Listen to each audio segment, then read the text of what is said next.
তো চ্যাপ্টার 5-এ আমাদের হচ্ছে আর একটা টপিক বাকি ছিল, কন্টিনিউইটি ইকুয়েশন আর হচ্ছে কারশফস কারেন্ট ল। ওইটা হচ্ছে কন্টিনিউ ইকুয়েশন আসলে ডিরাইভ করার সময়ই আমরা ওটার একটা বাই প্রোডাক্ট হিসেবে পেয়ে যাব। তো লাস্ট ক্লাস পর্যন্ত আমরা যেটা দেখলাম, কারেন্ট ডেনসিটি নিয়ে আমরা কথা বলছি, দেন কারেন্ট ডেনসিটির সাথে কারেন্টের কি সম্পর্ক, দেন সেখান থেকে আমরা রেজিস্ট্যান্সকে কিভাবে ডিফাইন করছি সেই জিনিসগুলো আমরা দেখলাম। তো এরপরে যে ইকুয়েশনটা আসে সেটা হচ্ছে ইকুয়েশন অফ কন্টিনিউইটি। তো এটার যেই মূল মোটিভেশনটা সেটা হচ্ছে conservation of charge, principle of conservation of charge. এই জিনিসটা সবসময় এটা is one of the fundamental postulates আর কি। এই জিনিসটা সবসময় হচ্ছে মেনে চলতে হয় যে ইলেকট্রিক চার্জ কখনো ক্রিয়েট করা যায় না বা ধ্বংস করা যায় না, মানে যেটা যেভাবে তৈরি হয়েছে বা যেটা মুভ করতেছে এই জিনিসগুলো সবসময় আমাদেরকে ক্যালকুলেশনে আনতে হবে। যে কোনো চার্জ, মানে সেটা মুভমেন্টে থাকুক বা সেটা রেস্টে থাকুক, সেই চার্জকে সবসময় আমাদের ক্যালকুলেশনে আনতে হবে। তো আমরা এই চ্যাপ্টারে কি বেসিক্যালি কি বলবো, মুভমেন্টে আছে এমন চার্জ নিয়ে কথা বলতেছি। তো যাই হোক, এই ফার্দার আলোচনায় যাওয়ার আগে আমরা ফার্স্টে ধরে নেই যে আমার একটা ক্লোজড ভলিউম আছে, এরকম একটা ভলিউম। তো এই ভলিউমটার ভ্যালু হচ্ছে, মানে ভলিউমের ভ্যালু হচ্ছে ভি, এবং এই ভলিউমটা যে এনক্লোজ করতেছে সেটা একটা অবভিয়াসলি একটা ক্লোজড সারফেস। এটা নিয়ে আমরা অনেকবারই কথা বলছি। ওই ক্লোজ সারফেসের ভ্যালু হচ্ছে এস, মানে সারফেস এরিয়া হচ্ছে এস। এবং এই যে সারফেসটা, এই যে ক্লোজ সারফেসটা, তার ভেতরে টোটাল কিউ পরিমাণ চার্জ আছে। ওকে, তো এখন এই সারফেসটা থেকে যদি একটা নিট কারেন্ট আই বের হয়ে যায় তাহলে কি হবে? আই যে, মানে আই কি, আই হচ্ছে গিয়ে rate of flow of charge carriers, right? তো এই ভলিউমটা থেকে যদি টোটাল একটা আই মানে কারেন্ট বের হয়ে যায় তাহলে কি হবে? ওই সেম রেটে এটার ভিতরের এই চার্জ যে কিউ, সেটার রেটটা কমতে থাকবে, মানে সেটা কমার রেটটা সেম হবে, তাই না? মানে আই যে হারে বের হচ্ছে, কারেন্টটা যে হারে বের হচ্ছে, ভিতরে যে চার্জ সেটা কমতে থাকবে, তার মানে চার্জের ডেনসিটি কমতেছে বেসিক্যালি। ওকে, আর যদি উল্টা কিছু হয়, যে কারেন্ট যদি এই ভলিউমের ভিতরে এসে ঢুকে, তাহলে এই যে অ্যামাউন্ট অফ চার্জ ভিতরে আছে সেই চার্জের অ্যামাউন্টটা কি বাড়তে থাকবে, তাই না? সো যেই হারে কারেন্ট ঢুকতেছে সেই হারে কি চার্জ বা আমরা যদি বলতে পারি ইন রেজাল্ট, ইন টার্মস আমার চার্জ ডেনসিটিও বেড়ে যাচ্ছে, তাই না? তো এখন আমরা নর্মালি মনে আছে আমরা কোনো একটা ভলিউম থেকে আসলে টোটাল আউটওয়ার্ড ফ্লাক্স কিভাবে ক্যালকুলেট করতাম? লেটস সে ফর এক্সাম্পল, আমরা যদি এ একটা ভেক্টর হয়, আমরা যদি এ ডট ডিএস করে একটা ক্লোজ সারফেস ইন্টিগ্রাল নিতাম, সেটার মানে আসলে কি ছিল? সেটার মানে ছিল হচ্ছে একটা ক্লোজড সারফেস থেকে এর কি পরিমাণ ফ্লাক্স বের হয়ে যাইতেছে, তাই না? এন্ড দেন গত লেকচারে আমরা যে জিনিসটা দেখছি সেটা ছিল I equals to J dot DS. সেটাও কিন্তু অনেকটা সিমিলার ইকুয়েশন। সো বেসিক্যালি আমি যদি একটা ক্লোজ সারফেস নিই এবং সেখান থেকে যে কারেন্ট বের হয়ে যাচ্ছে সেটা যদি আমি ক্যালকুলেট করতে যাই, তাহলে এটা যেহেতু একটা ক্লোজ সারফেস, তো আমার কি ইন্টিগ্রালটা একটা ক্লোজ সারফেস ইন্টিগ্রাল হবে। তো এই ইকুয়েশনটাকে আমি যদি এই ইকুয়েশনটার সাথে কম্পেয়ার করি, তাহলে আসলে আমি কি বলতে পারি? কারেন্ট ডেনসিটির যে টোটাল ফ্লাক্স, আউটওয়ার্ডস ফ্লাক্স, সেটাকেই আমি আসলে কি কারেন্ট নামে চিনি, তাই না? তো বেসিক্যালি আমরা যে জিনিসটাকে কারেন্ট নামে চিনি সেটা হচ্ছে আসলে একটা ক্লোজ সারফেস থেকে যে কারেন্ট ডেনসিটি আমরা ক্যালকুলেট করতেছি, সেই current density total flux, outward flux. এখন I equals to J dot DS, এই integration of J dot DS, এই ইকুয়েশনটা আমরা গত ক্লাসেই দেখছি। But at the same time আমাদেরকে আরো একটা জিনিস যেটা খেয়াল রাখতে হবে, যদি আমি ধরে নিই যে কারেন্ট এখানে মানে বের হয়ে যাচ্ছে, তাহলে কি হবে? সেম রেটে ভিতরে চার্জটা কমতে থাকবে, তাই না? মানে কারেন্ট যেই হারে বের হয়ে যাচ্ছে ভিতরে চার্জটাও সেম হারে কমতে থাকবে। এই যে কমতে থাকবে, সেটার কারণে আমার ইকুয়েশনটা হয়ে যাবে হচ্ছে নেগেটিভ ডিকিউ ডিটি। আই মানে হচ্ছে কারেন্ট ডেনসিটির, এই current density total outward flux, outward, ঠিক আছে? এবং যেহেতু কারেন্ট আউটওয়ার্ড যাচ্ছে, তাহলে এই ভলিউমে কি চার্জ কমতেছে, এই জন্য নেগেটিভ, কমতেছে তাই নেগেটিভ। এন্ড ডিকিউ ডিটি মানে কি? আসলে সময়ের সাথে চার্জ কতটুকু কমতেছে, তাই না? স্বাভাবিক যে সময়ের সাথে চার্জ যে হারে কমতেছে আসলে কারেন্টের ভ্যালুটাও সেম। আমরা যে গত লেকচারে আসলে দেখছিলাম যে del I equals to del q by del t, এরকম একটা ইকুয়েশন আমরা বের করছিলাম। তো ওইটার মতো আর কি অনেকটা। তো আমরা তাহলে পরের লাইনে যাই। এখন এই যে আমার কি লেফট হ্যান্ড সাইড কি ক্লোজ সারফেস ইন্টিগ্রাল, তাই না? তো আমরা এখানে কি বলো একটা ডাইভারজেন্স থিওরেম অ্যাপ্লাই করতে পারি, তাই না?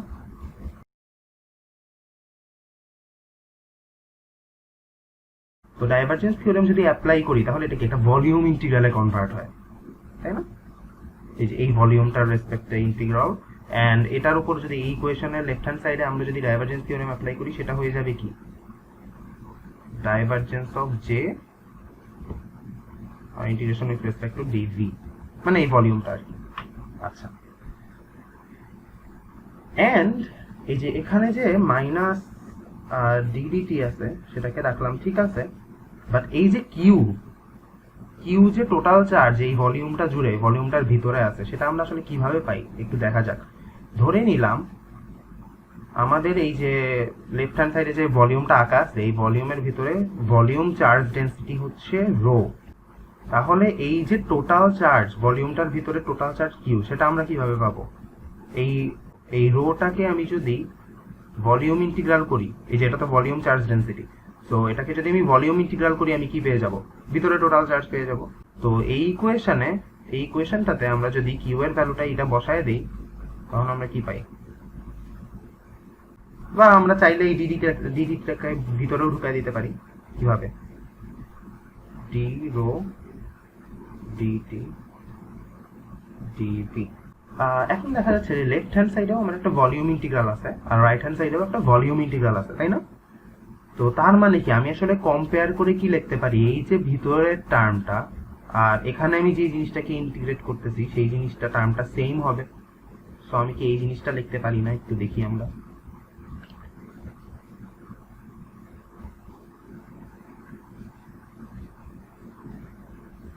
তাই না?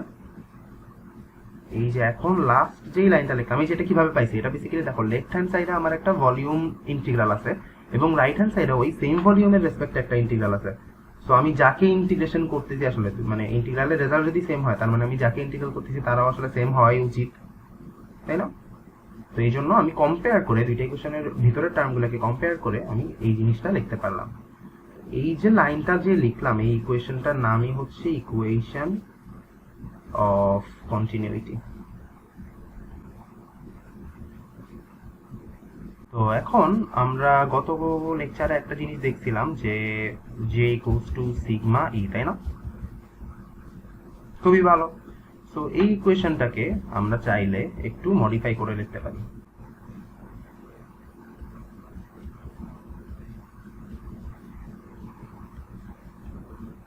তাই না? মডিফাই করে লিখলাম সিগমা যেহেতু একটা সিগমা হচ্ছে একটা কনস্ট্যান্ট, সো বের করে আনলাম এটাকে।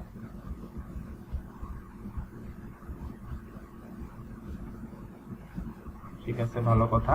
এখন একটা জিনিস যেটা লক্ষণীয়, আমরা একদম যখন ফান্ডামেন্টাল পস্টুলেট পড়ি ইলেকট্রোস্ট্যাটিক্সে তখন আমরা কি পড়ে আসি? ই এর ডাইভারজেন্স কি আর ই এর কার্ল কি? আমরা সবাই জানি এর কার্ল হচ্ছে 0, বাট ই এর ডাইভারজেন্সটা কি ছিল? Rho volume charge density divided by epsilon, তাই না? তো এই জিনিসটাই আমি এখানে জাস্ট রিপ্লেস করে দিতে পারি, তাই না? এই যে ই এর ডাইভারজেন্সের এক্সপ্রেশনের মধ্যে। সো বেসিক্যালি আমার জিনিসটা চলে আসবে হচ্ছে এরকম,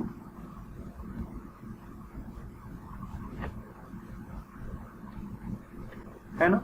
সো এটা আমার কি একটা অর্ডিনারি ডিফারেন্সিয়াল ইকুয়েশন হয়ে গেল। এখন আমি যদি সাইডটা চেঞ্জ করে নিয়ে আসি, আচ্ছা এটা আসলে এখন যেহেতু একটা ভ্যারিয়েবলের রেসপেক্টে আমি ডিফারেন্সিয়েট করতেছি তো এটা আসলে শুধু ডি লিখতে পারো তোমরা, ডেল না লিখেও। আচ্ছা যাই হোক, আর হচ্ছে sigma by epsilon into rho. So আমরা একটা ডিফারেন্সিয়াল ইকুয়েশন পেয়ে গেলাম। তো এইটুকু এসে আমরা একটু পজ করি, আমি একটু জাস্ট এক্সপ্লেন করে দিই ব্যাপারটা আসলে এখানে কি হচ্ছে। ইকুয়েশন অফ কন্টিনিউইটি যে আমরা পাইলাম এটার আসলে মিনিংটা কি? এই যে ডাইভারজেন্স অফ জে, ডাইভারজেন্সের ডেফিনেশন কি মনে আছে? যে কোনো একটা ভেক্টরের আমরা যখন ডাইভারজেন্স করি সেটার মানে হচ্ছে ওই ভেক্টরের মানে ফ্লাক্স লাইনগুলা প্রতি ইউনিট ভলিউম দিয়ে কতটুকু ফ্লাক্স লাইন বের হয়ে যাচ্ছে, তাই না? আচ্ছা, তো এখন এই যে এটা জে কি? জে হচ্ছে কারেন্ট ডেন্সিটি। সো প্রতি ইউনিট ভলিউম দিয়ে যেই ফ্লাক্স লাইন বের হয়ে যাবে সেগুলো আসলে কি? কারেন্ট। প্রতি ইউনিট ভলিউম দিয়ে আমার কতটুকু কারেন্ট বের হয়ে যাচ্ছে সেটা ডিরেক্টলি অ্যাসোসিয়েটেড কার সাথে, যেই ভলিউম থেকে কারেন্টটা বের হয়ে যাচ্ছে সেই ভলিউমের ভিতরে চার্জ ডেন্সিটিটা ওই হারেই কমবে, কারেন্ট যেই হারে বের হয়ে যাবে সেই হারেই চার্জ ডেন্সিটিটা কমবে, তাই না? তো এই ইকুয়েশনটা হচ্ছে ওই জিনিসটা মিন করে। ফার্দার যে ক্যালকুলেশনগুলো আমরা করতেছি সেটা আমরা কেন করব? সেটা আমরা করব হচ্ছে রো এর একটা ইকুয়েশন বের করার জন্য। আমরা আগে ইকুয়েশনটা বের করে নেই এন্ড দেন সেটার আমি এক্সপ্লেনেশন দেব। তো এরকম অর্ডিনারি ডিফারেন্সিয়াল ইকুয়েশনগুলো সলভ করার ওয়ে আমরা জানি, তাই না? এটা সলভ করা মোটামুটি ইজি। তো ইকুয়েশনগুলো সলভ করার একটা ডিরেক্ট মেথড আছে, বাট আমরা হচ্ছে জাস্ট স্টেপ বাই স্টেপও করতে পারি, আসলে এটা খুব একটা ব্যাপার না। এখান থেকে আমরা কি পাই, D rho DT equals to হচ্ছে minus sigma by E rho, বা এখান থেকে লেখা যায় শুধু D rho equals to minus sigma by E epsilon rho হচ্ছে ডিটি। সরি, আমরা হচ্ছে এই রোটাকে আসলে ডি রো এর সাথে নিয়ে আসতে পারি, তাই না? এই পাশে নিয়ে আসতে পারি। আচ্ছা, তো এই মানে রোটাকে নিচে নিয়ে আসলাম আর ডিটিটাকে এই পাশে নিয়ে গেলাম। তো যাই হোক, এখন আমরা যদি এই ইকুয়েশনের দুই পাশে যদি ইন্টিগ্রাল করি, তাই না? যদি এই দুই ইকুয়েশনের দুই পাশেই যদি আমি ইন্টিগ্রাল বসায় দিই, তাহলে আসলে কি হচ্ছে দেখা যাক। 1 বাই রো, রো এর রেসপেক্টে এটা ইন্টিগ্রাল কত হবে? আসলে লন রো হওয়া উচিত, আর মাইনাস সিগমা বাই এপসাইলন এটা তো কনস্ট্যান্ট, সো শুধু ইন্টিগ্রেশন অফ ডিটি মানে আসলে কত? শুধু টি, তাই না? এই যে ইন্টিগ্রেশনটা, এটার লিমিটটা আমি আসলে কত নিব? এই যে আমি যে লিখলাম এটা তো ঠিক না, আমরা তো আসলে একটা লিমিটের মধ্যে আসলে ইন্টিগ্রেশনটা করা উচিত। তো এই লিমিটটা আমি লিখি নাই, তো লিমিটটা একটু বলি। ধরা যাক আমাদের একটা অবজেক্ট আছে, একটা ডাইইলেকট্রিক ম্যাটেরিয়াল আছে। তো এই অবজেক্টটা মানে ধরা যাক সেটা কোনো একটা লাইটনিং অ্যারেস্টারের মাথায় বা এই টাইপের কোনো একটা জায়গায় আছে। তো এটার উপর হচ্ছে লাইটনিং এসে পড়লো। আসার কারণে কি হবে? আসলে এখানে অনেকগুলো চার্জ হঠাৎ করে ইনডিউস হবে, তাই না? অনেকগুলো চার্জ। তো হঠাৎ করে এই ভলিউমটার মধ্যে কি হবে? অনেকগুলো মানে একটা চার্জ ডেন্সিটি ক্রিয়েট হবে, তাই না? একটা ভলিউম চার্জ ডেন্সিটি ক্রিয়েট হবে। তো সেটা বিভিন্ন দিকে কানেক্টেড, তাই না? ধরে এটা তো মানে যে কোনো মিডিয়াম আসলে লসি মিডিয়ামই আসলে ম্যাক্সিমাম মিডিয়াম। তো এইটা আস্তে আস্তে চার্জ হারাবে, ঠিক আছে? এটা তার এনভায়রনমেন্টে কিসের সাথে কানেক্টেড আছে? ধরো এখানে কোনো একটা মানে মেটাল ওয়্যার বা অন্য কোনো কিছুর সাথে সে কানেক্টেড আছে। চার্জগুলো আস্তে আস্তে এগুলোর মাধ্যমে অবজেক্টটা থেকে সরে যাইতে থাকবে। সরে যাওয়ার মানে কি? সরে যাওয়ার মানে হইতেছে আমার এখান থেকে চার্জ ডেন্সিটি কমে যাইতেছে আলটিমেটলি। মানে প্রথমে লাইটনিং হিট করার কারণে কিছু চার্জ ডেন্সিটি ক্রিয়েট হইলো, দেন আস্তে আস্তে বিভিন্ন পাথ দিয়ে সে চার্জ লুজ করবে, তো চার্জ ডেন্সিটি কমতে থাকবে। আচ্ছা, তো ধরে নিলাম এই যে যখন লাইটনিংটা হিট করছে একদম স্টার্টিং মোমেন্টে, মানে একদম টি ইকুয়ালস টু যখন 0, সেই মোমেন্টে অনেকগুলো চার্জ ইনডিউসড হয়ে গেছে। সো ইনিশিয়ালি চার্জ ডেন্সিটি ছিল রো নট, এন্ড দেন টি সময় পর কি হবে? এই যে চার্জ কমতে কমতে কমতে কমতে চার্জ ডেন্সিটি কি রো নট থেকে কমে অন্য কোনো একটা ভ্যালুতে আসবে। আমি ধরে নিলাম টি ইকুয়ালস টু টি সময় যখন টাইম বাড়তে বাড়তে সেই সময় রো নট থেকে চার্জ ডেন্সিটি কমতে কমতে রোতে এসে দাঁড়ায়, ঠিক আছে? তো এটা হইতেছে আমার ইন্টিগ্রেশনের লিমিট হবে।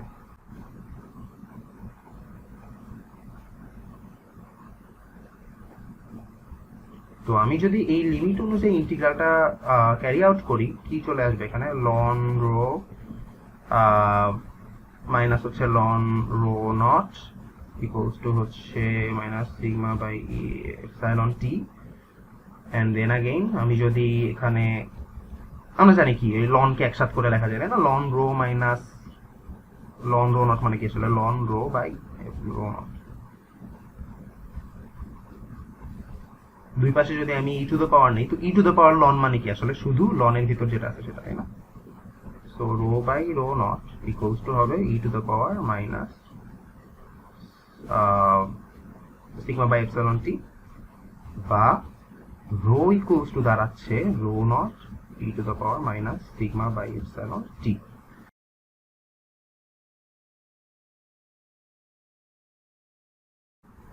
এই ইকুয়েশনটার আসলে শেপ দেখতে কি এরকম? এই ইকুয়েশনটার শেপ দেখতে কি একটা ই টু দ্য পাওয়ার যেহেতু মাইনাস আছে, সো এটা একটা ডিকেইং ইকুয়েশন হবে, তাই না? যদি আমরা ইকুয়েশনটা এখানে আঁকতে চাই, এটা হচ্ছে আমার rho with respect to time. তো বেসিক্যালি আমার t ইকুয়ালস টু 0 মানে টাইম যখন 0 তখন এখানে e টু দ্য পাওয়ার 0 মানে কত 1, সো রো ইকুয়ালস টু হচ্ছে rho naught. So t equals to 0 তে আমার চার্জ ডেনসিটির ভ্যালু যেটা সেটাই হচ্ছে আমার initial value rho naught. And তারপরে প্রতি যে কোনো t এর ভ্যালুর কারণে এটা একটা নেগেটিভ এক্সপোনেনশিয়াল গ্রাফ ফলো করে, তার মানে সে এক্সপোনেনশিয়ালি ডিকে করতে থাকবে, তাই না? এই ধরনের একটা গ্রাফ হবে। সো এই গ্রাফ ফলো করে চার্জ ডেনসিটিটা আস্তে আস্তে কমতে থাকে, ঠিক আছে?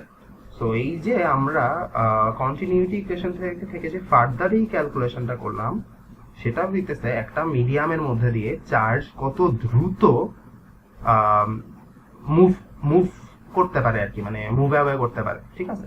যেমন এটা যদি একটা ডাইইলেকট্রিক ম্যাটেরিয়াল হয়, ডাইইলেকট্রিক ম্যাটেরিয়ালের মধ্যে দিয়ে কি হয়, কারেন্ট খুব ইজিলি পাস করতে পারে না, তাই না? সো এখানে যদি আমার কিছু চার্জ ইনডিউসড হয়, সেগুলো সরে যাইতে অনেক বেশি টাইম নেবে, কারণ ডাইইলেকট্রিক চার্জের ভালো ক্যারিয়ার না, কন্ডাক্টর না, ভালো কন্ডাক্টর না, স্বাভাবিক ইনসুলেটর বলি আমরা। বাট এটা যদি একটা মেটাল কন্ডাক্টর হইতো, তাহলে kind of in no time তোমার আসলে চার্জটা ড্রাস্টিক্যালি অন্যদিকে সরে যেত। কেন? কারণ মেটাল হচ্ছে চার্জের খুব ভালো কন্ডাক্টর, তাই না? তার মানে এই গ্রাফটা তখন অনেক স্টিপ হইতো, রো নট থেকে খুব তাড়াতাড়ি সে শূন্যের কাছে চলে গেছে, এরকম হইতো আর কি। তো তোমরা যেহেতু অলরেডি ডিসি কোর্স করে আসছো, সেখানে আমরা দেখছি যে ক্যাপাসিটেন্সের যে কি চার্জ, মানে কি বলবো, স্টোরড চার্জ যে ডিসচার্জ হইতে থাকে, সেটার গ্রাফটাও অনেকটা এই ধরনের, এবং সেখানে আমরা টাইম কনস্ট্যান্ট বলে একটা জিনিস পড়তাম, তাই না? তো সেটা হইতেছে তোমার এই যে ইনিশিয়াল যে চার্জ ডেনসিটি, সেটার থেকে ইনিশিয়াল চার্জ ডেনসিটির 1/e পরিমাণ ভ্যালুতে আসতে যেই টাইম লাগে, তাই না? এই টাইমটাকে বলা হইতো হচ্ছে টাইম কনস্ট্যান্ট। সেটা ওখানে যেভাবে ডিফাইন করতাম, এখানেও সেভাবে ডিফাইন করব। এই যে দেখো, এই ইকুয়েশনটাকে কি লেখা যায় আসলে, rho not E to the power minus t by tau, আমি যদি লিখতে চাই আর কি, টি বাই টাও, যেখানে টাও হচ্ছে কি, এই জিনিসটাকে যদি আমি উল্টা করে লিখি এপসাইলন বাই সিগমা হয়, তাই না? তো এই জিনিসটাই হচ্ছে আমরা যেটা আর কি ক্যাপাসিটরের ক্ষেত্রে দেখলাম টাইম কনস্ট্যান্ট, তো সেই জিনিসটারই নাম এখানে হচ্ছে রিল্যাক্সেশন টাইম। রিল্যাক্সেশন টাইম মানে time it takes for the charge density to come down to 1/e of its initial value, ঠিক আছে? মানে আগে রো নট ছিল, সে রো নট বাই ই ভ্যালুতে কত সময় পর নেমে আসে, সেটাকে আমরা বলি হচ্ছে রিল্যাক্সেশন টাইম, এবং সেটার নাম হচ্ছে টাও, সেটা এপসাইলন বাই সিগমা দিয়ে এক্সপ্রেস হয়। তো এটা জাস্ট আর কি এই ইকুয়েশনটাকেই আমরা একটু মানে ম্যানিপুলেট করে লিখলাম এন্ড আরেকটা টার্ম ডিফাইন করলাম। তো ইকুয়েশনে বাদ বাকি টার্মগুলো একটু বলে দিই। রো আসলে কি, রো হচ্ছে যে কোনো টাইমে, মানে যে কোনো টি এর ভ্যালু যে কোনো কিছু বসাইলে ওই, যেমন এখানে যদি আমি 10 মিলি সেকেন্ড বসাই, তো 10 মিলি সেকেন্ড পরে আসলে রো কত, চার্জ ডেনসিটি কত, সেটার ভ্যালু। রো নটটা কি, রো নট হচ্ছে টি ইকুয়ালস টু 0 তে চার্জ ডেনসিটির ভ্যালু, যেটা একটা কনস্ট্যান্ট অবভিয়াসলি, মানে একদম শুরুতে ইনিশিয়াল কন্ডিশনে রো নটটা কত ছিল। তাও মোটামুটি একটা ম্যাটেরিয়ালের জন্য কনস্ট্যান্ট হয়, সেটা মেটালের জন্য খুব বেশি, খুবই কম হয়, তাই না? একটা জিনিস চিন্তা করে দেখি, রিল্যাক্সেশন টাইম যদি আমার কম হয়, যে এই যে টাইমটা এটা যদি কম হয়, এটা কম হওয়া মানে কি আসলে আমার এই গ্রাফটা অনেক বেশি স্টিপ হওয়া, তাই না? এন্ড এই গ্রাফটা অনেক বেশি স্টিপ হওয়া মানে কি, খুব তাড়াতাড়ি চার্জ মুভ করে ফেলতেছে ওই ম্যাটেরিয়ালটা থেকে। তো এটা কোন ম্যাটেরিয়ালের ক্ষেত্রে সম্ভব? কন্ডাক্টরের ক্ষেত্রে, কারণ তারা হচ্ছে খুব ইজিলি ইলেকট্রনকে পাস করতে দেয়। বাট ডাইইলেকট্রিকের ক্ষেত্রে টাওটা অনেক বড়, ঠিক আছে, অনেক বড়, যার কারণে হচ্ছে রোটা আস্তে আস্তে সেটেল ডাউন হয়, ঠিক আছে? তো যাই হোক, ভ্যালুটা একটু লিখে দিই। টাও হচ্ছে আমার কত জানি লিখলাম, এপসাইলন বাই হচ্ছে সিগমা। তো আমি যদি যে কোনো একটা মিডিয়ামের জন্য এপসাইলন জানি, সিগমা জানি, তাহলে আমি কি টাওটা বের করে ফেলতে পারবো, এন্ড ওইটা ইউজ করে আমরা একটু পরে একটা ম্যাথ করবো, তো বাকি কনসেপ্টটা তখন ক্লিয়ার হয়ে যাবে। এবার আমরা আরেকটু উপরে ফিরে যাই। উপরে আমরা কি দেখছিলাম, মানে ওই কন্টিনিউইটি ইকুয়েশন যেটা দেখছিলাম, যে minus d rho by dt. এখন একটা জিনিস আমরা একটু চিন্তা করি, আমরা যখন কোন একটা সার্কিট সলভ করি, নরমালি একদম যদি আমরা চিন্তা করি ডিসি সার্কিট সলভ করা হইতেছে, লাইক এখানে একটা ভোল্টেজ সোর্স আছে, তারপর এখানে একটা রেজিস্ট্যান্স, এখানে আরেকটা রেজিস্ট্যান্স, ইত্যাদি ইত্যাদি, এখানে একটা রেজিস্ট্যান্স, এখানে একটা রেজিস্ট্যান্স, এরকম একটা সার্কিট আমরা সলভ করতে যাচ্ছি, ঠিক আছে? তো আমাদের এই চ্যাপ্টারটার নাম কি ছিল? স্টেডি ইলেকট্রিক কারেন্ট, তাই না? তার মানে হচ্ছে আমরা এখানে যে কেসগুলো আসলে আলোচনা করে আসছি একটু আগে, সেগুলো হচ্ছে সব ট্রানজিয়েন্ট কেসের ক্ষেত্রে, ঠিক আছে? তো স্টেডি কারেন্ট মানে কারেন্ট যখন ওয়ান্স স্টেডি হয়ে যাবে তখন আসলে কি হচ্ছে বলো তো? এই ব্রাঞ্চ দিয়ে যে কারেন্ট আছে, এই ব্রাঞ্চ দিয়ে যে কারেন্ট আছে, এখান দিয়ে যে কারেন্ট, সেখান দিয়ে কারেন্ট আছে, সেটা হচ্ছে স্টেডি, তাই না? কিছু একটা স্টেডি ভ্যালু দিবে। তো আমরা কি করতাম, আমরা নোড অ্যানালিসিস বলে একটা জিনিস শিখি, যেটা আমাদের খুবই হেল্প করে সব সময়। তো নোড অ্যানালিসিস যখন আমরা করি তখন আমরা এখানে যে আমি নোডটা যে আঁকলাম, এই যে নোড, এটাও কিন্তু আসলে একটা মানে একটা ভলিউম, তাই না? সো এই ভলিউমে আসলে টোটাল, এই ভলিউমের ভিতরে আসলে কি হইতে হবে, কনজারভেশন অফ চার্জ মানে অ্যাকাউন্ট করতে হবে আমাকে। তো যাই হোক, নর্মালি স্টেডি কারেন্টের ক্ষেত্রে যেটা হয়, এখান দিয়ে যেই কারেন্ট এসে ঢুকতেছে, এখান দিয়ে সেই সেম কারেন্টই বের হয়ে যাচ্ছে। সো এই ভলিউমটা মানে এই নোডের মধ্যে আসলে কোনো চার্জ জমা থাকতে পারতেছে না, তাই না? তো তার মানে এই ভলিউমের মধ্যে আসলে টাইমের রেসপেক্টে চার্জ ডেনসিটির কোনো চেঞ্জ হচ্ছে না। সো স্টেডি কারেন্টের ক্ষেত্রে, স্টেডি ইলেকট্রিক কারেন্টের ক্ষেত্রে রাইট হ্যান্ড সাইডটা হয়ে যাবে 0। তো বেসিক্যালি আমি যদি এখন এটার একটা ভলিউম ইন্টিগ্রাল নেই লেফট হ্যান্ড সাইডে, সেটার রেজাল্ট আসবে 0। এন্ড অ্যাকচুয়ালি একটা কনস্ট্যান্ট আসার কথা, বাট আমরা ওভাবে 0 ধরে নিছি আর কি, কারণ ওই কনস্ট্যান্ট আমরা নিজের মতো ডিফাইন করবো আর কি। তো যাই হোক, এন্ড এখানে যদি আমি ডাইভারজেন্স থিওরেম অ্যাপ্লাই করি, ইকুয়েশনটা দাঁড়ায় হচ্ছে J dot DS equals to 0। তো J dot DS equals to 0 যদি দাঁড়ায়, এই জে ডট ডিএস এর মানেটা একটু আগে কি বলছিলাম, integration of J dot DS, I না, এটা হচ্ছে বেসিক্যালি আই মিন এই ভলিউমের ভিতর টোটাল কতটুকু কারেন্ট আসতেছে অথবা টোটাল কতটুকু কারেন্ট বের হয়ে যাচ্ছে। এই যে আমরা যদি integration of J dot DS এর অ্যাকচুয়াল মিনিং এর দিকে তাকাই, মিনিংটা আসলে কি ছিল, টোটাল আউটওয়ার্ড ফ্লাক্স। তো জে টোটাল আউটওয়ার্ড ফ্লাক্স মানে কি, আসলে টোটাল আউটওয়ার্ড কতটুকু কারেন্ট বের হয়ে যাচ্ছে, তাই না? তো এই যে আউটওয়ার্ড টোটাল কারেন্ট সেটা হয়ে যাচ্ছে 0, তার মানে আসলে কি, যাই ঢুকতেছে কারেন্ট তাই বের হয়ে যাবে, তাই না? এন্ড এই জিনিসটাই আসলে কি ছিল, আমার কেসিএল ছিল, তাই না? কারশফস current law.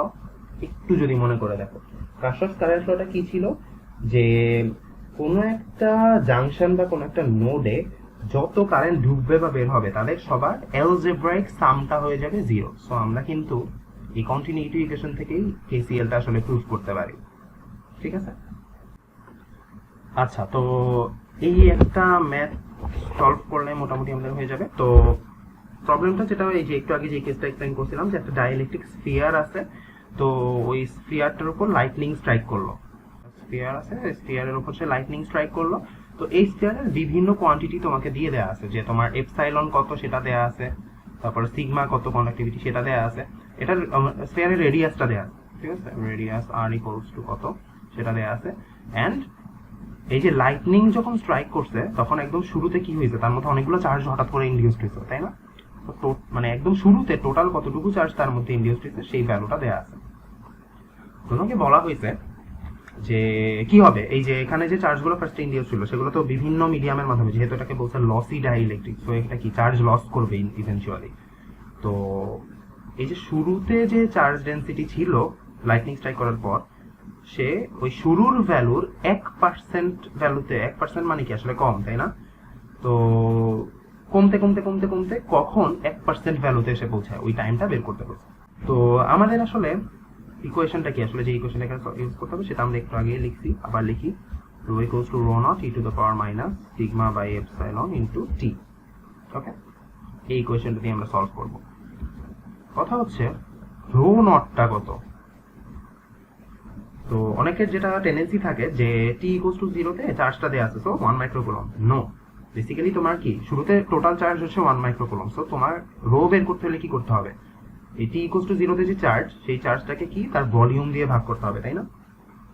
So rho not হয়ে যাবে হচ্ছে 1 microcoulomb divided 1 millicoulomb, sorry 1 millicoulomb divided by হচ্ছে তোমার এই স্ফিয়ারটার ভলিউম।